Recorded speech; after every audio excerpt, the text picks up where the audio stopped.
me. Oh, I need to check our audio stuff. I like guarantee the audio stuff's like messed up right now. I bet I forgot to. Well, that looks good. Can you test it? Mine looks good. Where is my desktop audio? Nope. You're definitely not coming. Yeah, you're not coming through yet. Hold, please. Hold, please. Let's try. Whoop, that's not the right one. Let's try that. Try it now. Testing. Yep. 1, 2, 3. Yeah, testing, there you are. Testing. 1, 2, 3. I can see your audio now. Hooray. Oh. Yep, I'm coming through. I am good. Good. Alrighty. Well, welcome back, Joseph. Yeah. How have you been, man? Since we met last week. I feel like I have sandworms swimming through my head. But other than that, I'm doing all right. As those of you who may be listening to this might be able to hear, I have a slight head cold, and it took. I dug deep like Dunk, and Sir Arlen told me to get up, and so here we are. Here we are today doing the podcast. Yep. Nothing's gonna hold you down. Yeah. No, I do realize now though that I've got to get like a mute pedal for my my audio board or whatever, so that if I have to like cough or need to like take a deep breath during a show like this, yeah. I can do it without doing it directly in the mic. It's one of the things I'm like kind of tinkering with this year. Is I'm just trying to like tinker with my setup a little bit because I want it to be really, really good. Dude, I remember it wasn't the first live stream we were on with Nerdtorial, but I think it was the second one. I think I was on it and you hadn't joined yet, and I thought I muted myself because I hit the button, but my finger slipped and hit in instead, or something else. Yeah. And I burped right into the mic, and they just moved on like nothing. Yeah, like nothing. That's so funny. I wonder what he's up to. Oh my guys, I didn't mean to. I haven't seen him around lately. Yeah, same. Oh no! Why is this? This should not be playing right now. Oh wow! Yeah, you're right. I don't. Well, they stream. They do a lot of. Everybody's doing streaming now. I just don't. Man, I'm back on the video train. We're you know my thoughts on that on streaming. I've already expressed that to you. We're full steam ahead. It's doing well for us. There's some. I think you need a good mix ultimately because you need YouTube to see that you're doing a lot of different things. Right. And I like it because it's another way for us to have like engagement going on the channel without. Sorry, I'm trying to. You're good. Sorry, we're doing it live. Yeah, no, I get what you're saying. It's a way to have more engagement on there. I just kind of come from it from a different perspective than that. But hey, I'm game for it all. So I'm just here to enjoy the ride. You know. There you go. But cool, it worked. Let's see if it'll actually let me pin this comment. Oh, nice. YouTube was like would not let me pin one of our comments a couple weeks ago, and it was driving me crazy. All right, buddy. Well, here we are. I don't know if Jenna's around. I think Jenna's going to be disappointed, at least with how I feel about season 2. I don't remember if you know what he said last week, but he hates live action. Oh yeah, One Piece. Yeah. Yeah, you're not wrong on that. I won't get too much into it yet. You want to get into that or the trailers or what? You know what? What do you think? Should we just get into One Piece? Let's just get into One Piece, and then we'll do the trailers at the end. Give the people what they want. So I'll just give you my initial impressions of the show. I'm almost done, mentioned that to you before we started. Sorry, everyone. I'm still working out the kinks in my system. I like it. I liked season 1 and I like season 2. I don't think I'm ever going to watch over 1,000 episodes of the anime, even though every time because season 1 did this for me too, but every time I watch the show, I go, ooh, like I kind of want to see what's coming, and there is a way for me to do that. The problem is it's an incredible time sink, and I do not have time for that right now.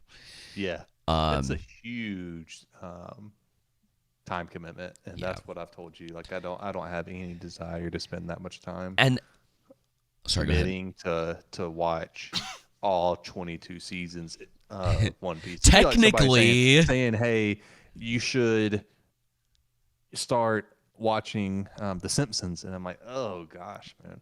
You only need to watch like the first 5 or 6 seasons of The Simpsons. It's the thing about that show is like you can kind of watch it until you're like, and then you're good. Yep. Technically, Joseph, One Piece is only 2 seasons. Because I can't remember exactly, but I saw an article about it a few weeks ago that was like, they have now entered season 2 of One Piece, the anime. Way. Yeah, dude. After episode 10,000. I know, it's crazy. I as someone who more dabbles in anime than anything, if someone was to ask me where to start, I wouldn't tell them to start with One Piece. I think there's some other stories that are a little more palatable, some stuff you can get through. Like there's a number of shows that I like that I think you can get through in the time it would take you to get through like 500 episodes of this, you know? Right. So, but I get it. I understand why people like it. But I think at this point I'm just like we'll see these. They're gonna have to get these release dates for the seasons sped up a little bit. I agree. I think that's what, from my vantage point, what hurt them in season 2 is the time frame between season 1 and season 2 getting it released. So One Piece season 1, what didn't we say that it was released 2 years ago at this point, even though it felt longer than that? Yeah. I think so. But it does seem longer than that. There we go. I should say Netflix release date. Maybe it would give it that to me. Yeah, it was released August 31st of 2023.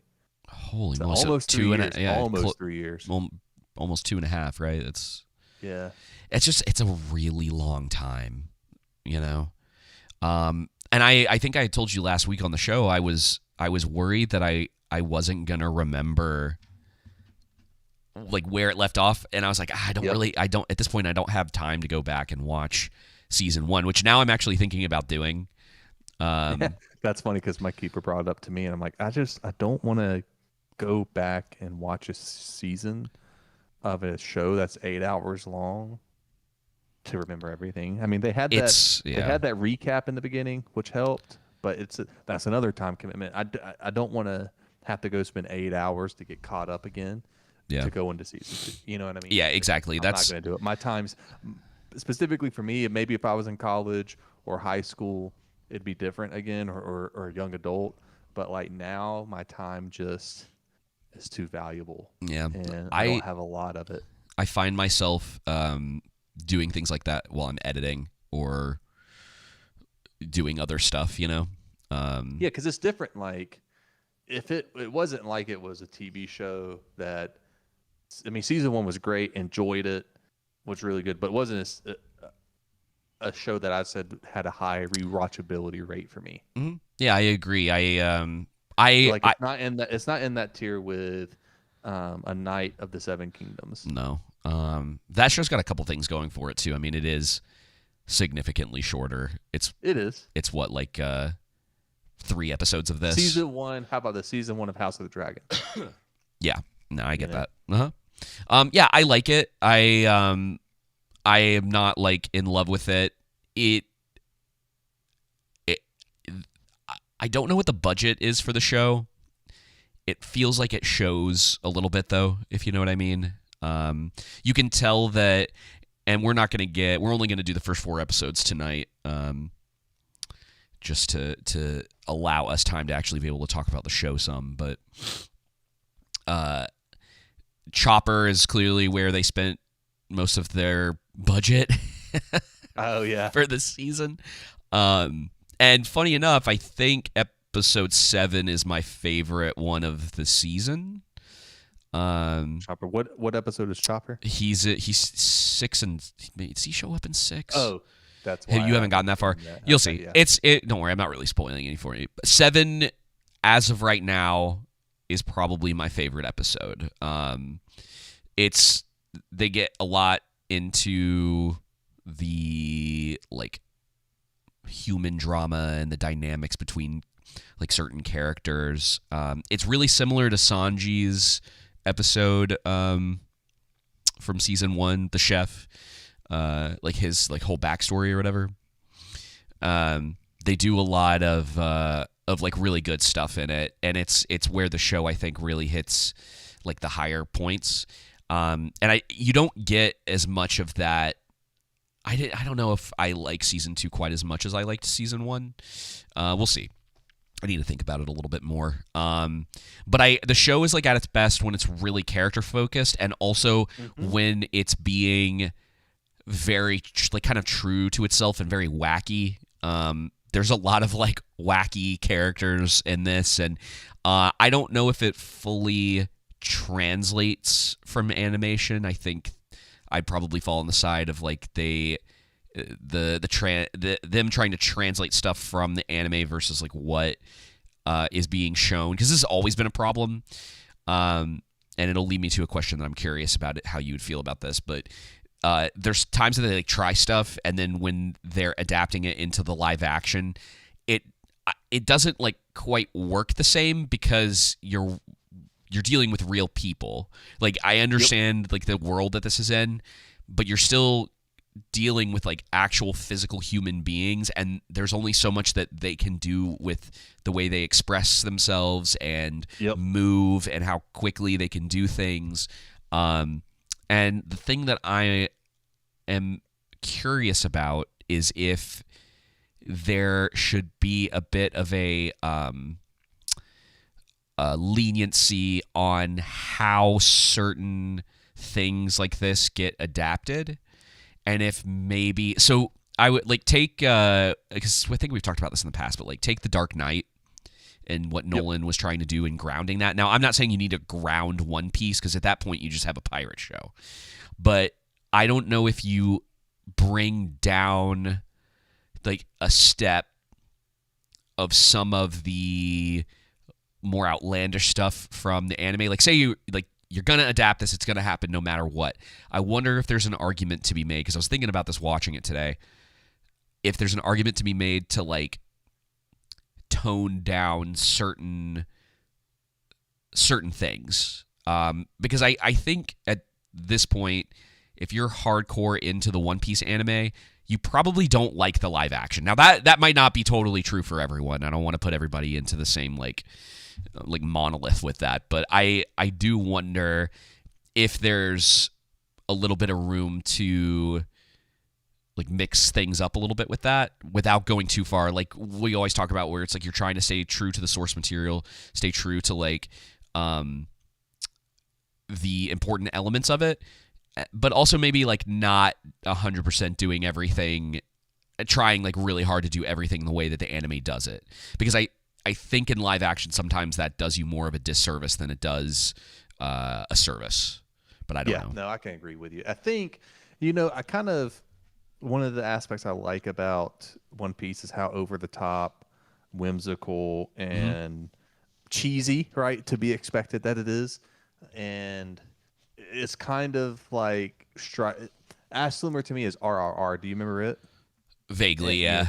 The movie from Bollywood, and how just over the top and ridiculous it was. It makes it almost endearing. And I think that positive, uplifting tone, how over the top it is, cheesy, in my opinion, makes it endearing. However, there's a fine line with that versus it being childish. You know what I'm saying? And I think One Piece in this season for me so far through episode 4 broaches more of the what's a good way to say it? Childish may not be the right word, but lowbrow childish. You know what careful, I mean? Careful, Joseph. Careful. It's not. You'll upset. It's, You'll upset the trolls. You'll upset them. It's not the. It's not like Puss in Boots: The Last Wish, right? Or like other, going down that same vein. I'm not saying this is a children's show, but stay with me here. Other movies for children to where adults and children alike enjoy them because both can glean from it, right? Yeah.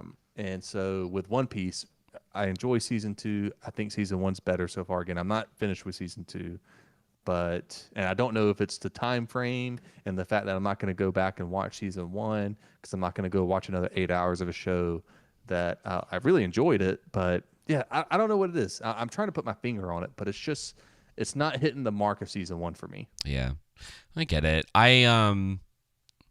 Like there's aspects I like. I like the fighting is superb in it. Yeah, it's a lot of fun. There's a lot of fun to be had. And at the same time, I do like the kind of all over the place nature of the show. And I enjoy the fact that it's sticking to a script. And at the end of the day, maybe season 2 just ends up being something that's not for me. It could still be a good TV show. Yeah.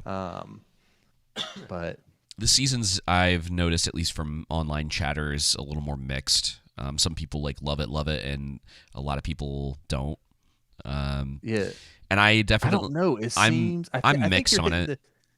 I think you're hitting the nail on the head in that I want to like it more than I do because of season 1.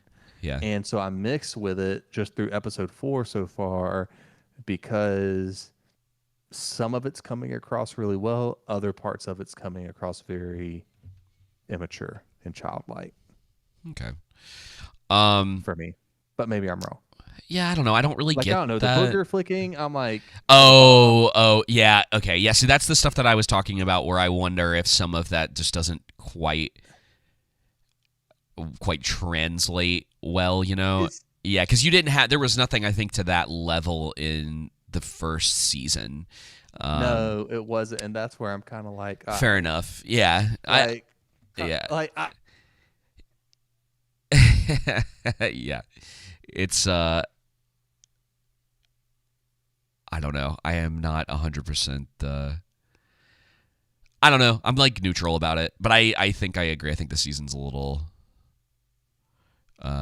not quite as good as the first season for me. Not as much character development, especially with the main cast. I feel like they've all been a little more static. Joseph, are you still there? I think I lost him, guys. I thought I heard him cut out.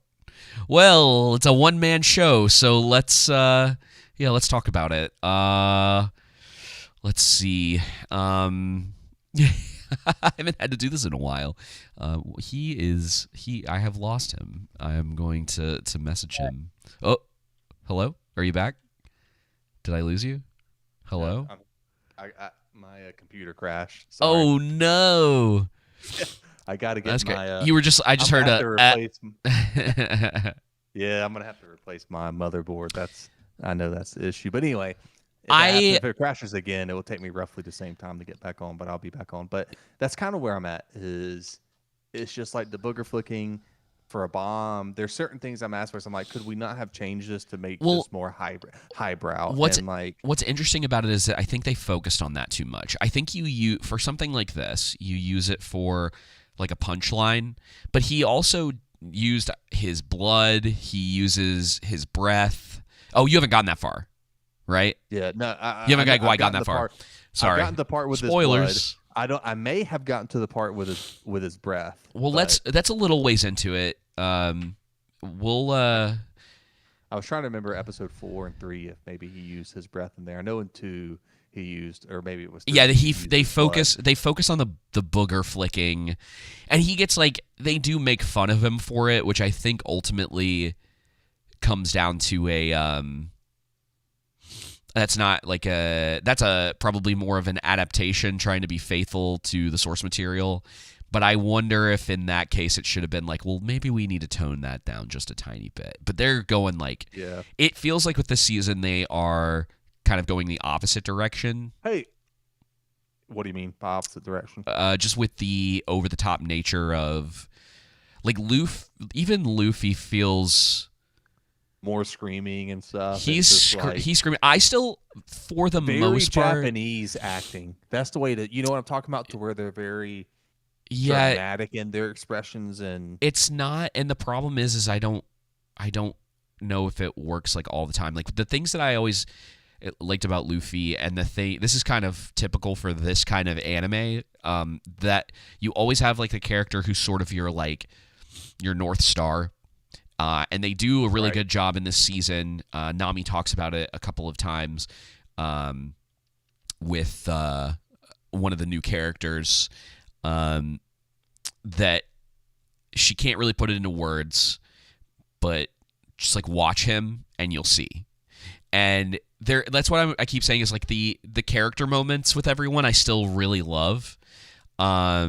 And then there's like quite a bit of the action that I'm still really enjoying. But yeah, I can definitely understand where you might be turned off a little bit by some of the more outlandish, more wacky things that they're doing. And it's very anime. Not every anime, but it's very, it definitely has that sort of aesthetic to it. And that's why I was telling you, I don't know if it translates quite as well. Like there's stuff with anime that I think you're a little more willing to accept while watching than you are with live action. And a guy like picking his nose and like bombs exploding, like it kind of like fits for the world, but it definitely, I can see where you're coming from. I don't know if I like find it to be like truly childish, but yeah, it definitely isn't. I don't know. I guess like watching it, I'm not like thinking much of that specifically, just because you're like, okay, that guy can do that. Of course he can do that. Like, why would I question that? yeah, man, I don't know. It's there's other aspects. It's like I can, like the chick, I can't remember her name. Maybe it will show me in IMDb, but the lady that does art, and then like Smoker. There's some of the aspects when it comes to their devil fruit abilities or whatnot that I enjoy. And then you had like Miss Wednesday's guard, Captain Ingram or whatever his name was, shooting. I legitimately, that was awesome. That felt like perfect. It felt perfect. I died laughing. That was funny, but it was just like there's certain things like you said, they should have toned down or not focused in as much on the booger flicking part. Yeah. And that's the one thing that's come into the forefront of my mind. But there was other things that way as well. And then the over the top nature that you were mentioning about with Luffy, to where it seems that everything on the trying too hard to be expressive. I'm trying to like I feel like more of the Japanese acting style and I don't know, maybe the Bollywood acting style is even better, but just trying too hard to express that emotion to where it's over the top, but not in a positive way. Interesting. Well, let's go ahead and talk about the episodes. I'm gonna have to pull up episode 3 when we kind of get to that. We don't have to spend like crazy amounts of time, but I've got your my favorite episode. So is that the one where they go to Cactus Island? And that's episode 2. Okay, so I think 2. Wait, no. That's episode 3. Sorry, episode 2. Okay. Episode 2 is the one with the whale. Okay. Which I liked for the most part. But again, it's like those are the things that I enjoyed the most about the show, is those like dynamics, and they're going and they're like kind of learning about the world and what happened and why the things that they're coming across are the way that they are. And you're kind of getting these little like stories. It's like the the human moments in it, along with the action, and I think they blend that well for the most part. Yeah, so we have your favorite character on screen right now. This is Mr. Five or Mr. Number Five, the Booger Flinger. Oh yeah, the Booger Flicker. And the show, it kind That's of his name. He's not known as Mr. Five anymore. He's known as the Booger Flicker. Booger Flicker. They are attacking one of the Marine bases, and it's basically just an introduction to some of the villains that we're going to be dealing with. And then this is this Miss All Sunday? Am I right about that? That's who this is. Yep. How are you feeling so far about her?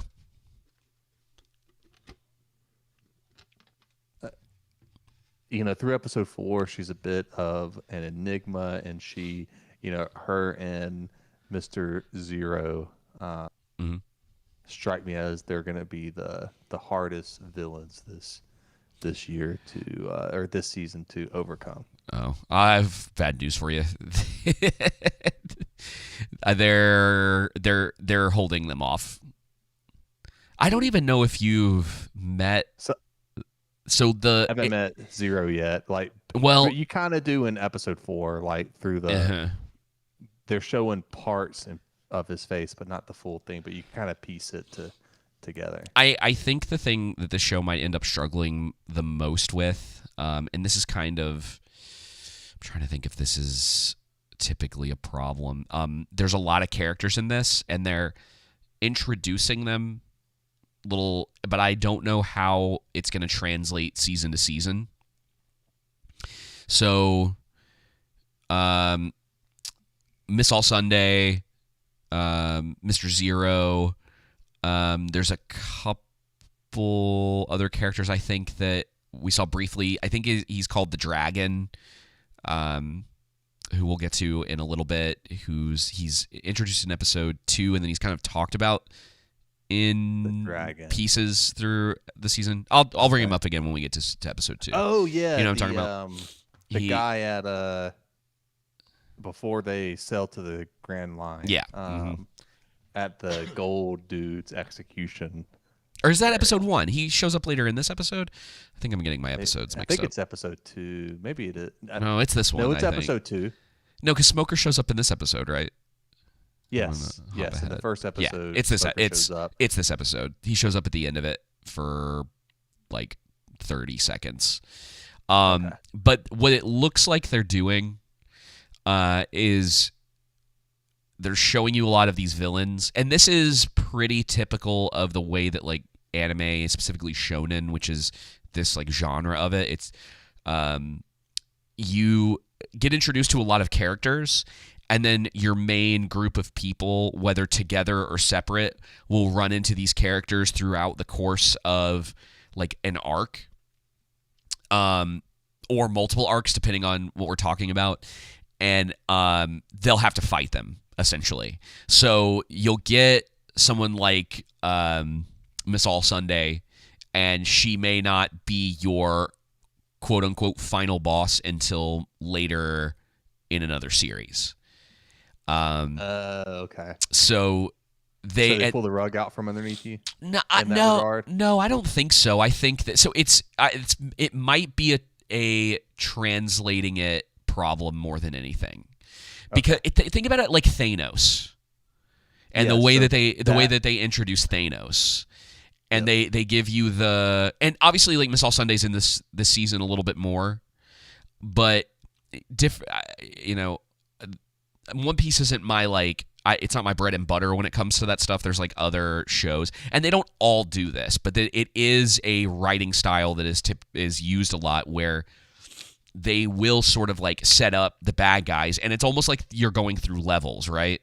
So you have your first level boss, and then maybe in level 2 you might get introduced to some of the other ones, and then it goes on, and then it's sort of like with Avengers, they tease Thanos in that, and it's here's the big bad, and then sprinkle in little bits of them throughout, and then at some point you'll get to the higher ups, and they do that for this power level scaling that happens a lot in those shows, which I typically don't like. The anime has this. I think it's a problem in writing, but they have this thing that they do in a lot of these shows where it starts out relatively grounded, and then you get to the point where like all of your main characters or like your hero and like one or two other characters, they're at this like god tier level and everyone else has been left behind. And so they don't get to have, it's something I'm worried about with this is like I like the fighting and things that are going on right now because there's this team dynamic to everything. And I don't know if that's going to continue on as the show continues on. And if characters are going to get more sidelined. We'll see. This show is so fascinating to me just on that respect because I'm so curious how long this is going to run for. So like Miss All Sunday is not the and they are not going to defeat Zero. They're not going to defeat them this season. No. No. Okay. I can tell you with certainty because of how far I've gotten into the season that's not what's going to happen. They at least they're presented early on as the main villains. Am I incorrect in saying that? No, you could consider them main villains. They're just not going to be the villain for the season. Like that, they're not going to be the villain that will be conquered. And I can't even tell you exactly what's going to happen because I've still got to finish the last episode. And there's probably a discussion to be had there whether they're with this show in particular, like the way that they handle it, whether that's a little bit of a disappointment. And if 8 episodes is really enough, because the way that this show feels to me, it's got the like Lost effect to it, right? Like I think one of the things that I kind of like it for is because it feels very much like a television show. Like it knows that, and so quality in some places is weird. I think it could have used a bit more of a I'm trying to think of how I want to say this. Like it's got that really sharp look to it, and I think it kind of does it in justice. Like the styling and everything feels very television like, and from the visual perspective, I think they could have like done more. Yep. And I don't know, like I go back and forth with it because there's sometimes I'm like, wow, the quality's like really good, and other times I'm like, ew. Like I don't know, like Miss All Sunday, her actress has been kind of like 50-50 for me. Like I like her in some scenes, and in other scenes she feels very like her acting feels kind of stale.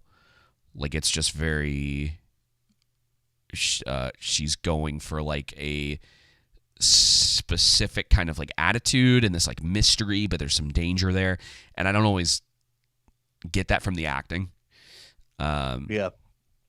Anyway, so after that scene, we get reintroduced to our main cast of characters, and they need to stop to get supplies, but they don't want to. I think.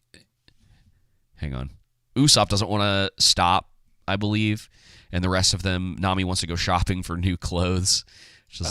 And Zoro needs swords because, and this is something I had forgotten, but they get broken in season 1.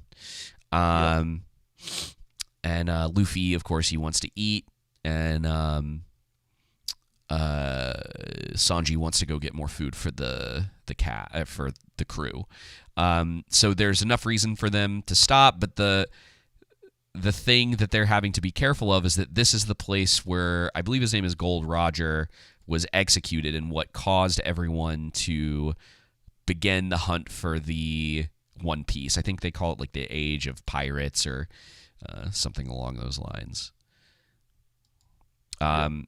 We also get a little reveal that potentially Gold Roger. This might just be an outright like reveal, though it feels like they're playing kind of like coy with it still a little bit. Is that Luffy is probably the son of Gold Roger?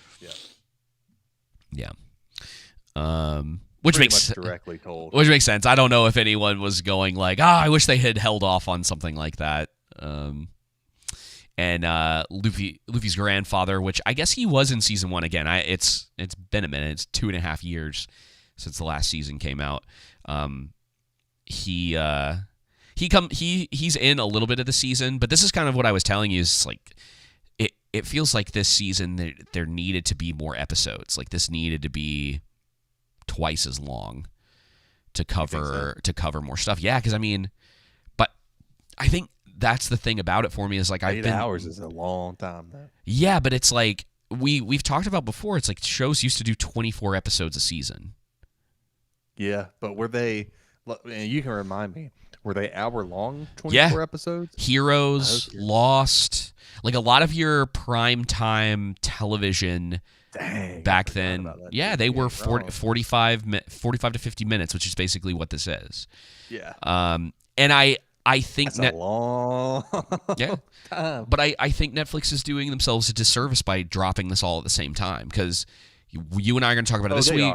We're going to talk about it next week, and then we may not really bring it up again, maybe at the end of the year, depending on how good or bad the rest of the year is, you know? Yeah, and if you're running that many episodes, you got to think that's in the cultural zeitgeist for 6 months. If you're running 24 episodes deep, right? Exactly. So it basically the way it works is you get, so it was roughly the way that it used to work is that you would do your pilot and then you would do your, like if it got,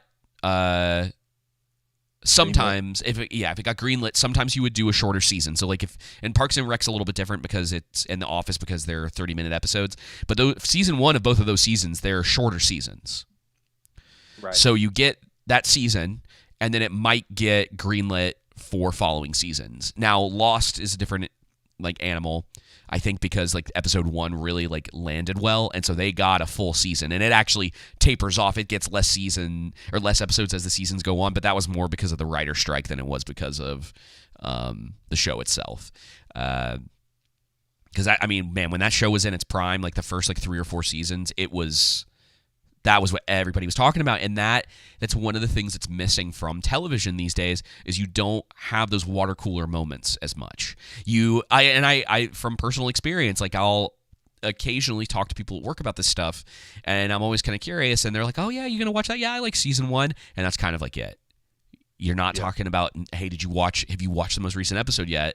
Hey, like Game of Thrones had that. Game of Thrones might have been one of the last shows. Now again, 10 episodes a season, I think. I thought it was it 10 or was it 8? 10? It was 10. I think that one tapers off a little bit in certain seasons, but there were other reasons behind that. Right. But especially when it started like really gaining popularity, people were talking about it week to week for 10 weeks, and you were getting a season every year.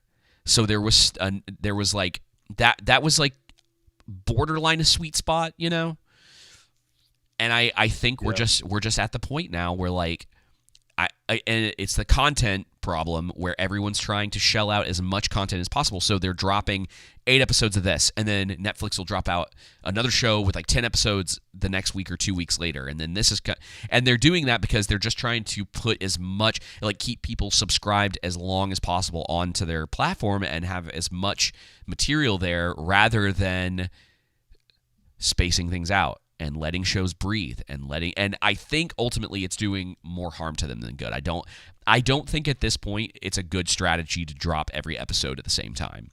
No, it's not. I mean, we've talked about that before. That's one of the things that why A Night of the Seven Kingdoms, and even though we talked about we wished they would have dropped more episodes than they did, but why that model doesn't work is because when you do the bi-weekly the weekly episodic releases, then it helps stay in the cultural zeitgeist longer, and you get the build up, the tension, people talking about it, theorizing. When it's a good show, memeing it in a positive manner. You can also get the opposite of that if it stinks, right? Rings of Power, but yeah, with the stuff that's really, really bad, sometimes it is nice to just have it all out at once, so you're like, okay, we can move on.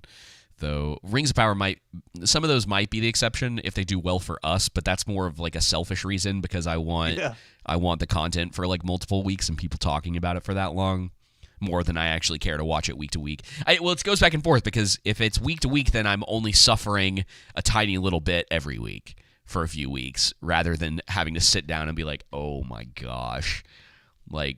trying to keep my eyes glued to the screen. It's like a Clockwork Orange, where they like keep your eyes open with those little devices, and you're just like watching the slop for like 8 hours. Yeah. Thankfully, I don't feel that way about this. I'll say like one of the things I appreciate about this show is it sort of feels like comfort food. I don't have to be like overly invested in it.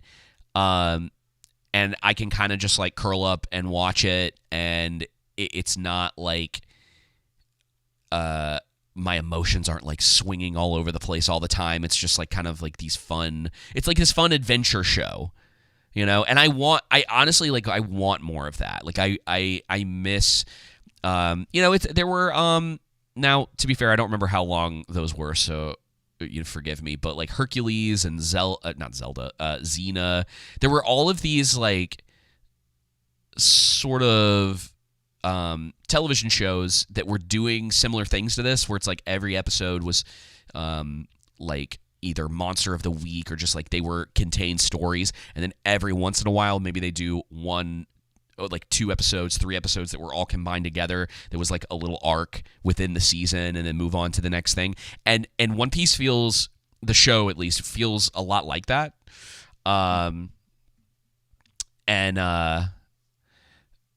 That's kind of one of the things that I like about it. It's got a bit of this like nostalgic feel to it for me, and the way that like television used to work. Except for the fact that it's only 8 episodes, and it all came out at the same time. And you don't get that anymore for the most part. Like I'm shocked that I've enjoyed it as much as I had, because this year hasn't been, other than Night of the Seven Kingdoms, like we're still kind of scraping the bottom of the barrel. Though I think I am gonna go see Project Hail Mary, because I've been hearing good things. Oh, nice. So I think Is that out? It came out last week. Yeah. Okay. It kind of slipped by. I forgot. And I've heard a couple people talking about it, and I'm like, too. oh man, I need to go see it. I'm almost wondering if it's our age now when it comes to things like. I'm sure that has part. That's part of it. You're probably not wrong. You know what I mean? Like we just gotten older, so it's just we're not in tune and hit with the kiddos these days and what's out in the theaters anymore. But at the same time, it really does seem more that it's the fact that movies and television shows aren't popular anymore because of how things have gone with streaming, like you're talking about, to where they do a batch release and that's it. And it fades within 2 weeks. Yeah. King T in the troll room says that he reads the manga, and season 2 probably has the least amount of substance writing wise. To the fact that season 2 did so well means everyone's going to love future seasons. So we'll have to see.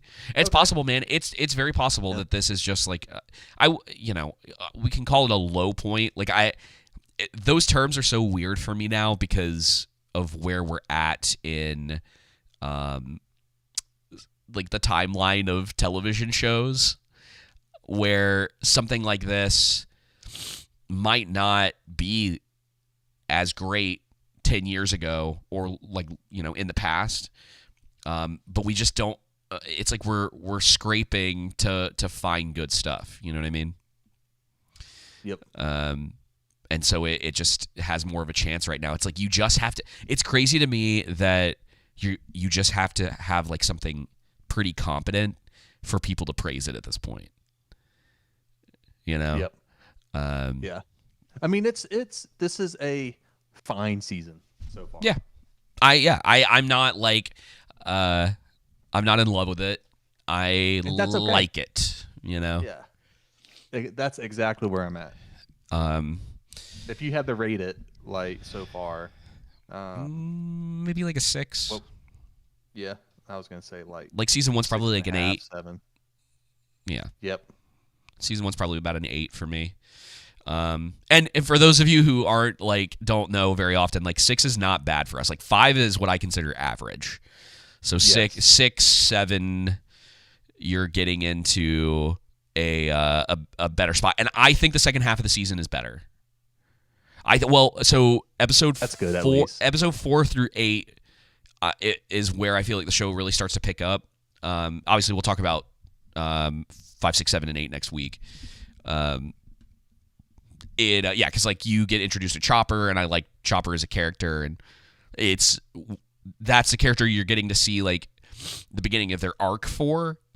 And so I think one of the only things that I found missing from this is that like most of the cast doesn't really have much of an arc this season.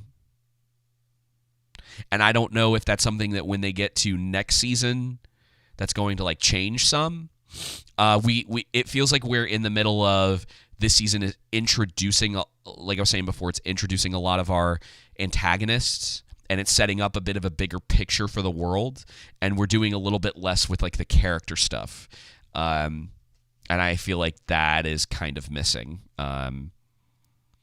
Like you get some of it like here and there, but it's not quite as much. It's not as satisfying. Yeah, it's not as satisfying as season 1. It doesn't land. So yeah, Zoro gets his swords. What did you think about that? With in the first 4 episodes? No. So like Zoro in the first episode, he goes to that sword shop. Yeah, and he gets the swords. Mm-hmm. And he has like and I don't know this again. This is like a question down the line because one of them is quote unquote like cursed, and he like throws it in the air to try to see. He's like, well, if it's really cursed, you know, or if it's gonna like he's testing it to see if it's gonna like do anything to him, and then he takes it. I enjoyed that scene. Really, really good scene to show don't tell. Yeah. And I'm curious if it's gonna come up again, or if the idea behind that is that it's like a wives' tale, like that's not really how the swords work or whatever. And we get introduced to a lady who is I forgot her name. Forgive me, guys. There's a lot of characters in the season, and she. We find out later that she's actually a Marine. At first, I thought this was going to be like a love interest thing with him. And let's see. You haven't gotten a lot with her and Smoker yet, right? I think some of their stuff doesn't happen till later in the season. That's the other thing that I think we're going to end up talking about next week. Is kind of how they utilized some of these side characters. And I wonder if, because like, how with Lord of the Rings and that trilogy, how they had to cut a lot of characters out of it, and they had to do it for pretty much time reasons. They just couldn't involve everybody. I'm kind of wondering if the show should have done the same thing. Yeah. Should have cut characters out so they should have more time. Mm-hmm. Just made decisions about whether certain characters should have been in it or not. And I listen, quicker. Maybe or like her, because I don't know long term how important she's really going to be to the main story of this, right? Because like again, we're not talking about the anime. They're not going to do 1,000 episodes of this. This is way more streamlined. You can already kind of tell that the show feels like it's like go, go, go, go, go, It's got kind of a feeling of that. They're really trying to like move through a lot of things, which I'm like mostly fine with, but I also wonder if there were some areas that maybe removing certain characters could have tightened up the pacing of the show a little bit more without hurting it. Because I think what ends up happening, because Game of Thrones had this problem too, is that certain characters, they just kind of get forgotten about. What was the guy's name? Kobe from season 1. The kid with like the pinkish hair or whatever that became a Marine. He worked for the fat lady that shows up in episode 1. She was fat and now she's like skinnier or whatever. Yep. Does he have more of a play in after episode 4, or is there? He's not. I mean, no.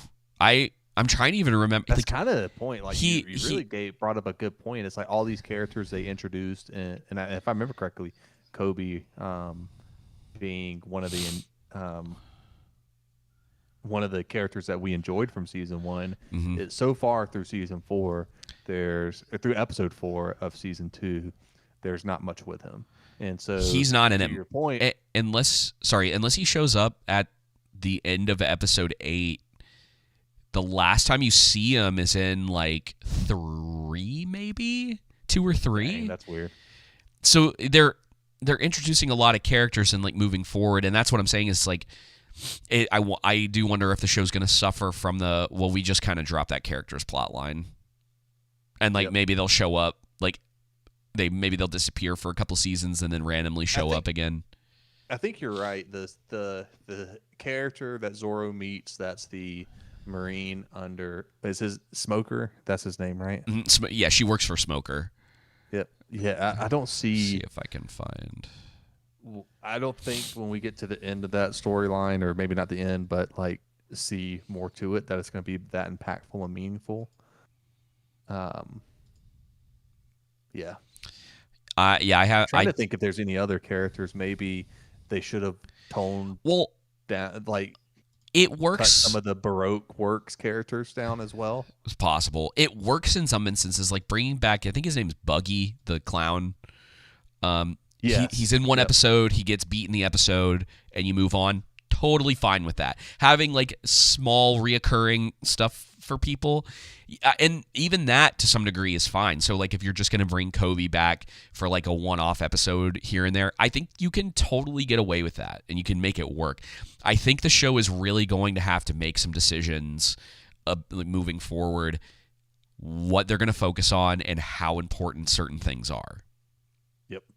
And this is like dicey water for people, and it's funny that we're having to talk about this. This is why I think it's always really interesting, because you want to stay true to the source material, but if you're adapting it in a specific way, you're going to have to make choices about what to cut, what's important.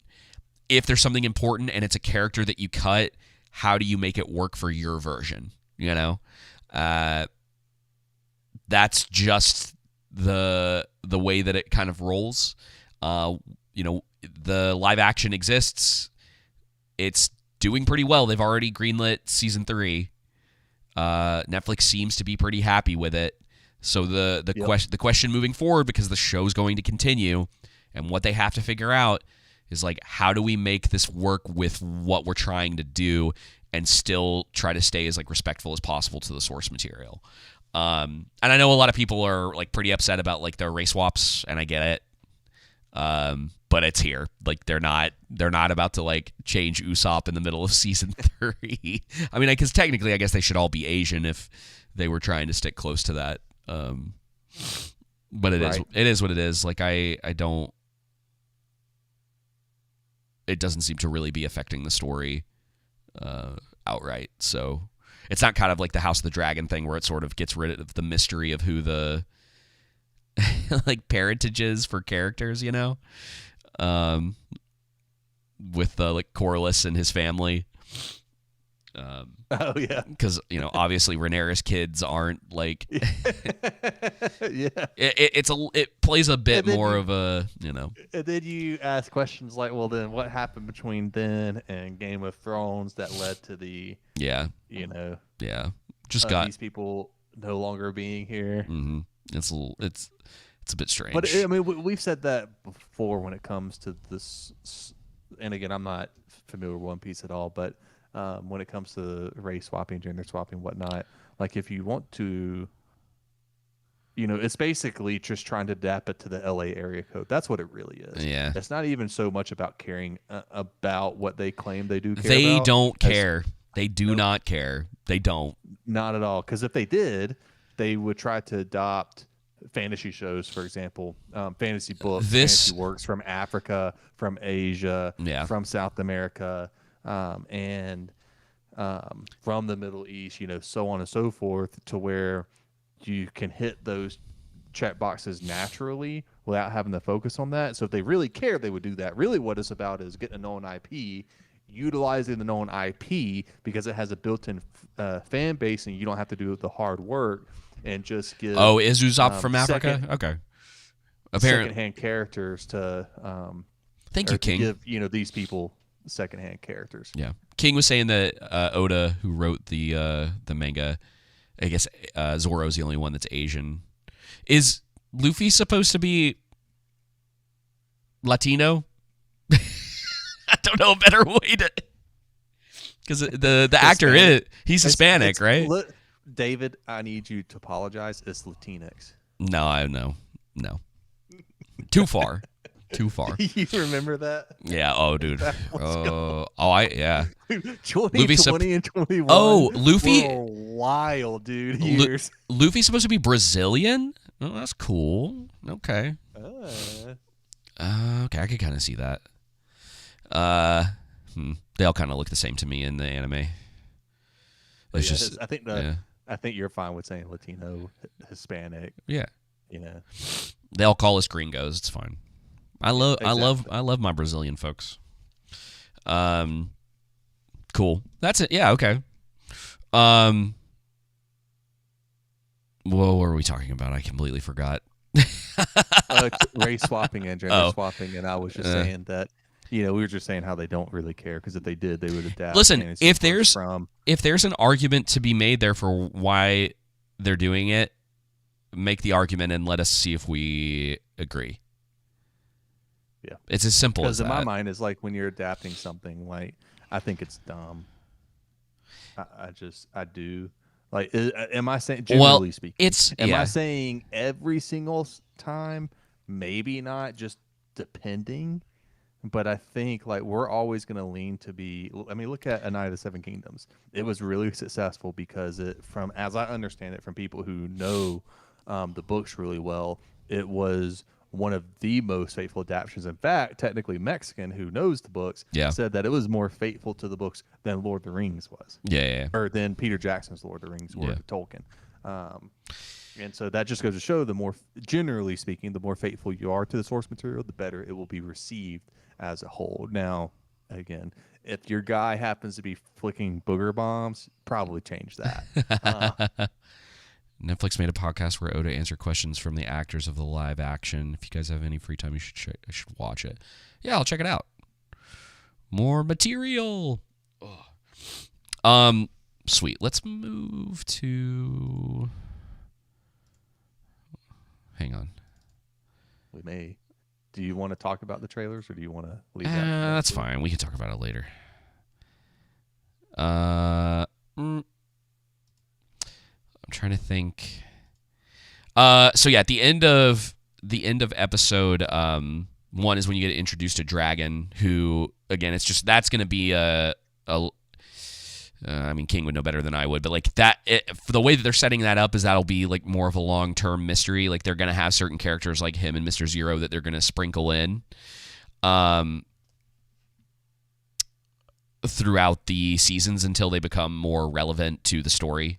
Because they have all of their like henchmen essentially doing everything, and then it gets to a point where it's like, in the same way as Thanos, it's like, fine, I guess I have to like get involved now. Right. Yeah. And then, what'd you think about episode 2 with the whale? It was, man, it was fine. I'd say this. I like it, but again, it's nothing. Season 1 is the main reason I keep watching every episode. Put to you like that. And I don't know, maybe as the season, every episode progresses, I think I enjoy more when they're on the ships, because you get more time with the characters that way. And they're navigating through, they're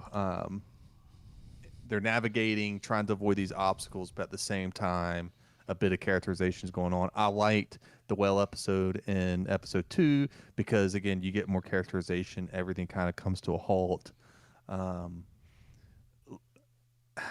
Yeah, that's what I would say. We get introduced to Wednesday. Yep. Who? I'm not trying to be negative, but I feel like this is. I think you're right. I think 6. Now that I'm thinking about it, would be a better score to give for me to give the first 4 episodes of the season, not episode 3.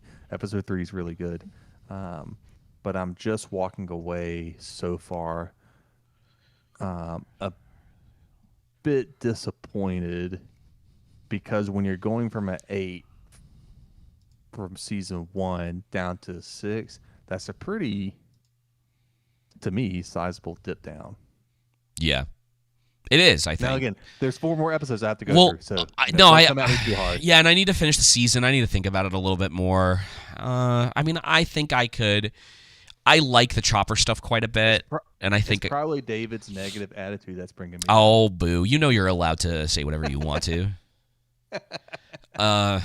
David's just so negative all the time, you know. Mm-hmm, very. I just I do think that the character stuff's not as strong this season. I think that you'll see it once you get to the later episodes, but the stuff with Chopper and Drum Island, that's where you're getting a little bit more of like character stuff. And it's sprinkled in with the main cast this season, but they're very, and I don't mean it in a negative way necessarily, but they are pretty stagnant this season. Like there's not a lot of changes in characters. It's like minor stuff happens to them. And I understand this in like a TV show where, again, this is why this feels like it should be a longer series than it is. Because with 8 episodes, you kind of have to have like your arcs for your characters and things that like end for them at the end of the season, and then things that happen in the next season. Like it doesn't always have to be these huge character arcs, but they need to be able to like learn and grow and develop, and like certain things need to happen, and dynamics are tested. And with the main cast, I just don't see a lot of that. It seems like Zorro so far through episode 4, his main growth so far this season is to become a better fighter, which I don't have anything against. No, I don't either. There's nothing wrong with that with Mihawk. I actually in fact, I actually enjoy that. Like that's his goal, but it's also haunting him as he's going. So he's trying to prove himself to reach that level of fighting, that standard. He's like not even in episode 2 that much now that I'm scanning through this. So how much do you think each episode of One Piece season 2 was? Like cost-wise? Yep. Well, I want to mention the Zoro thing real quick too before we move on. I wanted more of that. I think that what they did forgive me everyone if you're watching this on YouTube, I did not get footage of episode 3. I've been in my sinuses have been absolutely wrecking me, and it's been like messing with my memory. And I thought I got it, and it turns out that I didn't. But yeah, one of the best aspects of episode 3 was the Zoro stuff, because part of his arc, and I only know this because Jake, friend of the show, he's a big One Piece guy, and like Zoro's thing is that he wants to become like the best swordsman, and I don't feel like the show has been. They haven't spent a lot of time on that. They did in episode 3, and I like the little things where like Mihawk is literally in his head, and he's just like showing up, and he's like, "What, you think this was something?" And Zoro's like, "This was a challenge." Yeah, he's like, "It's a start" or whatever. And I like that he's in Zoro's head. Like he's actually, and it's a cool carryover from the first season. I just wish they would have done more with it. And this is what I was saying, is that I think they might have to make the decision to just cut some stuff and like focus down on your main cast of characters and the things that are going on with them, and then fill in the gaps with your like secondary characters and like random cameos from characters that you've introduced. It's a very much in like an old school television thing to do, where you'll meet a character, you'll have like your cast will have this like pretty epic thing with them, like someone like Kobe, and then you bring Kobe back one time every season, or he's not in season 2 and then he shows up again in season 3. Doing that kind of stuff I think works better ultimately. Right. It's like we had kind of talked about, I liked the Wednesday's bodyguard, her real name? Vivi, I think, is her real name. She has it's like she has like a real name, she has her code name, and then she goes by Vivi. And so I'm like, okay, oh my gosh, gotcha. We'll get there. But yeah, I liked him quite, like the jazz music and dude, some of the music in the show is, especially in that episode, like when they go to the bar on the island, like the music in the episode with like the jazz vibe and everything is so good. Like there is quite a few things to praise about the show. And like I said, I will be curious to see once you finish the season kind of where you land. And I don't want to hype up the Chopper stuff too much, but I think it is some of the strongest stuff in the season. I think those I think for me, 4 is a setup for 5, and then 5, 6, 7, and 8 I think are stronger than the beginning of the season. It's a little more focused. Kind of feels like they were doing a lot of setup for the future and for the back half of the season. And then 5, 6, 7, and 8 are, you get the end of that 2-part arc for the beginning of 4, and then 6, 7, and 8 are a big chunk of the season. It's pretty hyper focused in one location. And I don't know. I haven't finished the last episode. I'm about a third of the way through it, but they'll do some wrap up with that, and then the season will be over. Which, again, like I was saying, I think it's like a slight problem, and we'll talk about it again next week. But because it feels like they need to flesh out more, considering we might have to wait another 2.5 years. And if that's the case, it's not sustainable. It's not. Eight episodes every. You're gonna lose interest if it's gonna take 2.5 years to release 8 episodes. Yeah. Do you know how much season? Like, you know how much we're gonna watch and go through? We'll have seen most of A Night of the Seven Kingdoms by the time the next season of One Piece comes out. Yeah. We'll probably have seen all of the actual written material of A Night of the Seven Kingdoms by the time One Piece season 3 comes out. So it is a problem because it is only 8 episodes, and I understand that it's got some like CG and stuff in it, but like that it took that long. And it must be a Netflix thing because Stranger Things had a similar problem. And it was ultimately diminishing returns because they just couldn't get it done. That show, that series has a ton of other problems as well. But one of its problems is that it kept taking way too long for them to put everything out. Right. All right, let's talk about episode 4, and then we'll get out of here. Bit of a setup episode. What'd you think about the dinosaur stuff and them meeting the giants? I mean, it was. I keep saying it was fine. Okay. Yeah. Like, I don't mind the. Again, that's where it goes. But I don't mind the whimsical nature of this, and kind of how all over the place and the storytelling it is, and what you're being in the world building of it.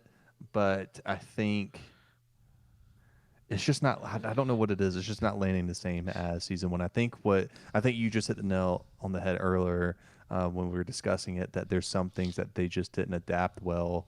That maybe they should have toned down and gone about it in a different angle. Wow, what was the thought process you had? Yeah, I like I still appreciate a lot of the stuff with Luffy, just kind of like he really doesn't let anything get him down. Like it's just kind of a nice the uplifting tone. It's a nice change of pace. It's one of the things that I hope that people like learn from this. There's a bit of that with Night of the Seven Kingdoms too. I was going to tell you probably just don't like the show because there's not enough people getting bludgeoned in the back of the head. I'll just mess with you. But yeah, You may be right. I like I like again. I think where the season It's weird because I'm sorry, I wanted no, to you're good. interject and just say it's weird because you know how much I've been talking about like uh George R. R. Martin's writing style, Yeah. and we were talking about how contrasting United Seven Well, Kingdoms is, but with this like that nihilistic hedonism. That's part of that world, but with this, the uplifting tones, the brightness of it, I really enjoy that aspect of it. The yeah. positivity, they're not trying to reinvent heroism, whereas just reminding people what a hero is. It's just at times it doesn't land as well because it's a bit too over the I top. was gonna say, does it go a bit too far in the opposite direction for you? Because What do that you mean? so in the same way that Game of Thrones kind of like at its worst, it's like, oh gosh, it's just like it feels like a slog because it's like people are just dying and it feels like there's no hope. Does this feel a little bit like the opposite? Like you need so like Lord of the Rings strikes a really good balance of the Yes.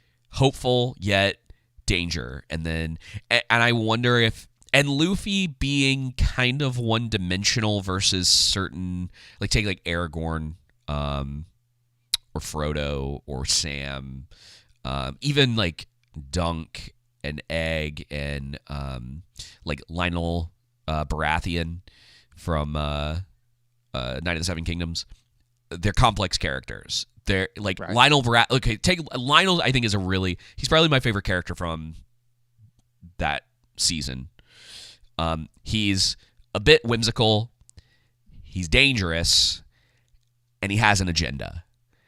So he's got a really good mix of character traits. Whereas Luffy, at least the way that he's portrayed in the show, he does care about his friends. He cares deeply about his friends. I think we talked about a lot of this in season 1 years ago now. But this season, like you're getting less of those dynamics because even in this episode, like the stuff with Zoro and Sanji where they're fighting the T-Rex, you don't get it's those dynamics, but there's not enough of that in the season.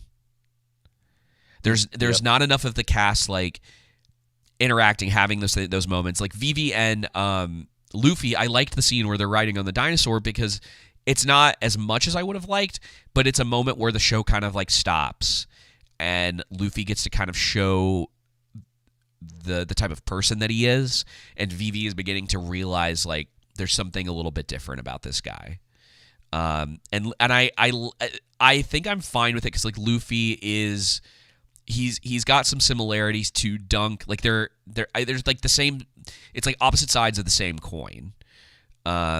Where they're both sort of like these lovable idiots. And I don't mean that in like a negative way. Like they're not the brightest person in the room. They just kind of handle things the way that they need to, and they have like a code.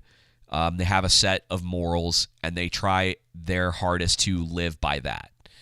Right. And you just don't get that a lot from other television because, like you were saying, everything is very nihilistic. It's very dark and depressing. Whereas, like both of these characters, they're trying to be like the North Star, which is one of the things that like anime, to a degree, tries to do. Not all the time. Like obviously, they have different types of stories they're telling, but it is like a common like trope for them where your hero sometimes like he's down on his luck or whatever, but he's like always striving to be better, always striving to like care for the people around him. And I think it's one of the things that's attracted a lot of people to anime in general is that it does have a lot more, especially these days, like the stories can't have a tendency to be more uplifting. Not all of them, obviously, but the stuff that I typically found myself watching a couple years ago, it was a little more like lighthearted and whimsical, and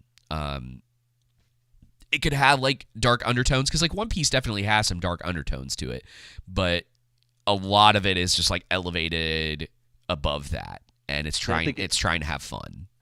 I think that you hit the nail when it doesn't strike the danger balance really well in this, and so it goes. I'm never worried about Luffy, like ever. Yep. Which is Exactly. kind of a problem. You need to be worried about Luffy. Yeah. Um, and obviously he's the main character, and it's the type of show that it is. Like he's not going to get Ned Stark. But you know? listen, yeah, of course. But listen, like even in A Night of the Seven Kingdoms, when we were watching that I was like, even though I know like the end point like of the series, I don't know. Haven't read the books. It's just from watching the original series and everything else. You kind of know the end point, but like there's a moment in what was it when which episode? It was episode 5, to where I was like, oh, are they actually, like, I was so ingrained and immersed in the episode. I was like, oh, are they actually going to kill him? There's no way. They're not going to do that. Yeah. Like, and that's kind of what's missing from this is like, it doesn't need to be Game of Thrones, but at least having those moments to where you feel that Luffy's in real danger, even if you know nothing's going to happen to him. It's like getting right up to that line to where you make the audience think, well, maybe it will. Yeah. And to some degree, I think the way that they can handle that is like, even if it's not Luffy specifically, it's the characters around him, you know? You can have him sort of be that guy where you're like, well, we know he's never going to be in real danger, but it's like, how well can he protect the people that are around him that are more vulnerable than him? And how easily can he do that? Because that's like a Dunk thing too. Not that, because you're right about Dunk, but like Dunk also has I can say, forgive me because it's been a couple weeks now, but I'm pretty sure there's like a running theme in there of him not being able to save everyone. Like he comes to the realization that like he can be the best knight possible, he can live by that code, and he's still not going to be able to save everybody. That like he will be as honorable as he can be, and people will still die. So maybe they'll kind of explore that with Luffy at some point. So we'll see. We'll see. Yeah. But I'm more positive than negative on it, Joseph. I Agreed. just I saw. Even though it doesn't sound like it for me, I really am more positive than negative. Yeah. I might get a lot of hate probably. That's okay. Nobody cares. Don't let the trolls get to you, Joseph. I won't. I won't. It's like Andrew we Tate will not hold me down. It's like we were always talking about with technically, where it's like, bro, we can disagree and still be cool, you know. But yeah, I think, like I said, I think those are sort like I think I've laid out for the most part how I feel about the things I like and the things that I'm not as happy about with this season. And if I can find the time, I might go back and watch season 1 again. Especially because I've been feeling like crap. It's like a perfect time to do stuff like that. So we shall see. Anything else to say about episode 1 through 4? It is 1 through 4 really are like set up. It's a lot, and it's not going to pay off this season. So I'll just warn you. I mean, I kind of did already, but like I'll warn you now. Yeah. Like there's a lot of stuff that they're setting up that's not going to pay off this season. It's like pretty clear to me at this point. And like talking with you about it has helped make it clearer. Because at first I just wasn't. It's like, oh, right. Like there was a lot of this other stuff that they've been doing, and I'm like, man, they aren't going to pay that off. So it's like, okay. And then the question will be, once we get to next week, is like, how do we feel about that? Like, is there enough of a like carrot on a string to get us into season 3, or could they have done better? You know, so I'm going to be curious to see what you think once you finally get through all of it. But I do have a feeling you might like. I'll let you know next week. Yeah, sure. I think you will like the second half a little bit better. It focuses down a little bit more. So we'll see. We'll see how you're feeling about it. Alrighty, folks. Well, that's going to do it for us tonight on our discussion of One Piece. Hopefully next week my sinuses will be better and I'll be able to breathe a little bit easier. And we'll be talking about the second half of One Piece and maybe a little bit of Project Hail Mary. Oh, yeah. If I've seen it. Otherwise, we have time. there's not like a huge list of things coming out right now that we can't wait an extra week to talk about that, especially if it's good. If it's as good as everyone's saying it is, I feel like that's something we should take the time to actually like talk about, and not just like a quick discussion of it. And then I don't, dude. What's after One Piece? Like, what else do we have? Is there another show coming out soon? House of the Dragon's not till June. So we have a couple months. Then I know our the schedule's not going to say anything that I made because dude, summer movies aren't looking that hot. We did get. It was like a bit of a weird announcement. Oh, there were two things relating to Joss Whedon that got announced this week. That the Buffy show got put on ice. Yes, it did. Thank God. And then Firefly might be getting an animated series, which it's the controversial. Yeah, it would be the controversial opinion among the people who are making both of those shows, but you can't make those shows without him. It was literally, It was literally his voice. Like he wrote that. He couldn't even do it now, though. I don't think he's not the same person he was in his prime. Like we were talking about remember we talked about that last week. Like how everybody, they're kind of like they were good at a specific point, and then as time has gone on, they've gotten like worse, and they're just not the same people they were. They can't write that stuff anymore. Yep. They've been too caught up. That's exactly it. Too caught up in like social politicking, basically. Just the coof. Yeah, mess with everybody's minds. It's the holy poke. So it's really unfortunate because he really was a sort of like special talent when it came to like character writing in particular. His vision for like his world, like the world building stuff that he did was pretty cool too. A bit messy at times, but like he really did have like some cool ideas, and it's just like it does feel like over the years everything has gotten more like homogenized. Is that the right word? It's like everything feels really samey, and similar. Everybody took all of the worst aspects of Joss Whedon's writing and tried to emulate that, and now we have James Gunn. You know? Oh gosh, yeah. Nothing's distinctive, really. No, it's really hardly anything is. Yeah. Alrighty, Joseph. Well, on that note, we will end this show for this week. So thank you all for tuning in to episode 230 of The Underground. We will be back next week with more to talk about. And I got to get back on my editing schedule so that we can get some more stuff out. And as long as it shows up tomorrow, I'll be doing some streaming of Crimson Desert tomorrow if my physical copy actually shows up. And as long as the game is good, I'll probably be trying to do quite a few streams of that. It's looking pretty cool.